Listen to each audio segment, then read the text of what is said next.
ഇപ്പോൾ സമയം വൈകിട്ട് 6:25 സന്ധ്യ കഴിഞ്ഞ് ഇരുട്ട് പരന്നുകൊണ്ടിരിക്കുന്ന സമയം. പലതരത്തിലുള്ള ജോലികളൊക്കെ കഴിഞ്ഞ് വീട്ടുകളിലേക്ക് മടങ്ങുന്നവരുണ്ടാവും. ഈ സമയത്തും തെരുവിലൂടെ നടന്നു പോകുന്നതിനിടയിൽ ജോലി കഴിഞ്ഞു പോകുന്ന പല സ്ത്രീകൾക്കും, ചെറുപ്പക്കാരികൾ അടക്കമുള്ള പല സ്ത്രീകൾക്കും മൂത്രമൊഴിക്കാൻ തോന്നുക, പ്രാഥമിക ആവശ്യത്തിന് തോന്നിയാൽ എന്താണ് ചെയ്യാൻ കഴിയുക? പുരുഷന്മാർ പലരും ഇപ്പോഴും പ്രാകൃതമായ രീതിയിൽ തെരുവോരങ്ങളിൽ പൊതുജനത്തെയും യാത്രക്കാരെയും സാക്ഷി നിർത്തിക്കൊണ്ട് ചില മൂലകളിലും മറ്റും പതുങ്ങി നിന്നുകൊണ്ട് പ്രാഥമിക കാര്യങ്ങൾ നിർവഹിക്കുന്നുണ്ട്.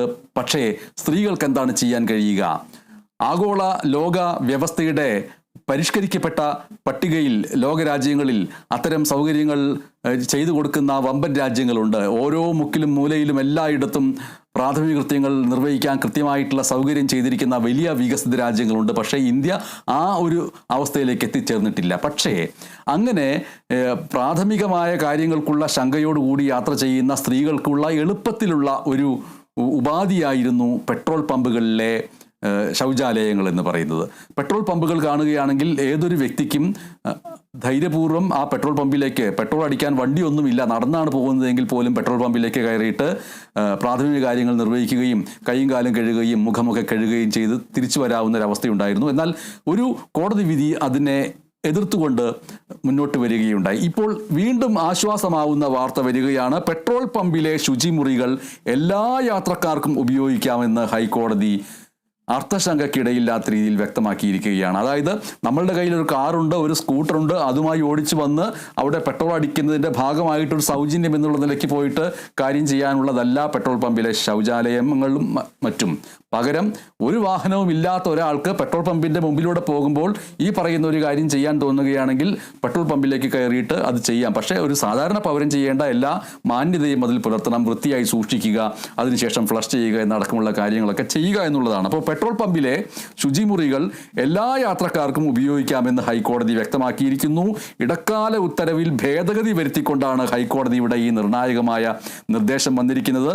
ആർക്ക് എപ്പോൾ വേണമെങ്കിലും ശുചിമുറികൾ ഉപയോഗിക്കാം. ദേശീയ പാതയോരങ്ങളിലെ പെട്രോൾ പമ്പുകൾക്കാണ് ഈ നിർദ്ദേശം നൽകിയിരിക്കുന്നത്. സുരക്ഷാ വീഴ്ചയുണ്ടെങ്കിൽ മാത്രമേ ഉപയോഗം തടയാവൂ എന്നും ഹൈക്കോടതി ഉത്തരവിട്ടിരിക്കുകയാണ്. അതേസമയം പെട്രോൾ പമ്പിലെ ശുചിമുറികളിൽ തദ്ദേശ സ്ഥാപനങ്ങളുടെ ബോർഡ് വെക്കരുത് എന്ന് കോടതി നിർദ്ദേശിക്കുകയും ചെയ്തിരിക്കുന്നു. ഓർക്കുക, പെട്രോൾ പമ്പുകളിലെ ശുചിമുറികൾ പൊതു ശുചിമുറിയായിട്ട് ഉപയോഗിക്കാൻ കഴിയില്ല എന്ന് ഹൈക്കോടതി ഒരു ഇടക്കാല ഉത്തരവ് ഇറക്കിയിരുന്നു. Petroleum traders and legal service society നൽകിയ ഒരു റിട്ട് ഹർജി പരിഗണിച്ചായിരുന്നു അന്ന് ആ ഒരു തീരുമാനത്തിലേക്ക് കോടതി എത്തിയത്. പമ്പിൽ പെട്രോൾ അടിക്കാൻ വരുന്നവർക്ക് വേണ്ടിയുള്ളതാണ് ശുചിമുറി എന്ന് അന്ന് കോടതി ഉത്തരവ് പുറപ്പെടുവിച്ചിരുന്നു.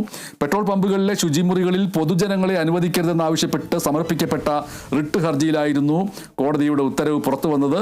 കേരള സർക്കാരായിരുന്നു അന്ന് കേസിലെ എതിർകക്ഷി. നേരത്തെ പമ്പുകളിൽ പൊതു ടോയ്ലറ്റ് ബോർഡ് വെച്ച നടപടിക്കെതിരെ petroleum traders welfare and legal services സൊസൈറ്റിയും തിരുവനന്തപുരം, തൊടുപുഴ നഗരങ്ങളിലെ ചില പമ്പുടമകളും സമർപ്പിച്ച ഹർജികളാണ് ജസ്റ്റിസ് CS ഡയസ് പരിഗണിക്കുകയും ഇടക്കാല ഉത്തരവിറക്കുകയും ചെയ്തിരിക്കുന്നത്. എന്തായാലും ഇപ്പോൾ കേരളത്തിലെ എല്ലാ സാധാരണക്കാരായ യാത്രക്കാർക്കും, തെരുവിലൂടെ കാൽനട യാത്ര ചെയ്യുന്നവർക്കും എല്ലാം ആശ്വാസകരമായിട്ടുള്ള വാർത്തയാണ് ഇത് പുറത്തു വരുന്നത്. പെട്രോൾ പമ്പുകളിലെ ശുചിമുറികൾ എല്ലാ യാത്രക്കാർക്കും ഉപയോഗിക്കാമെന്ന് ഹൈക്കോടതി വ്യക്തമാക്കിയിരിക്കുന്നു. എല്ലാ യാത്രക്കാർക്കും ഉപയോഗിക്കാം. ഇടക്കാല ഉത്തരവിൽ ഭേദഗതി വരുത്തിക്കൊണ്ടാണ് ഹൈക്കോടതിയുടെ ഈ നിർണായകമായ നിർദ്ദേശം വന്നിരിക്കുന്നത്.